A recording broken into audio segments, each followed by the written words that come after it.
If you are struggling to use split screen on your Android device, in this video I will show you the fastest way to do that. But make sure to watch the video till end so you don't make a single mistake. Guys, first of all, open an app that you want to use in the split screen, and for example, I have opened the ChatGPT.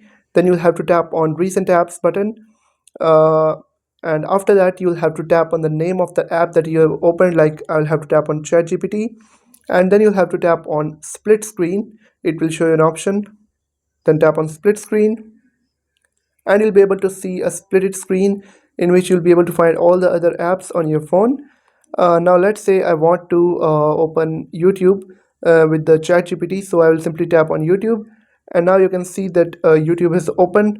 Both apps are running on this at the same time, and we can also adjust the size of those applications by swiping this option like this. Now I can use both ChatGPT and YouTube at the same time. So I hope you have found the video helpful. If you have found the video helpful, make sure to like the video and hit that subscribe button. It really supports the channel.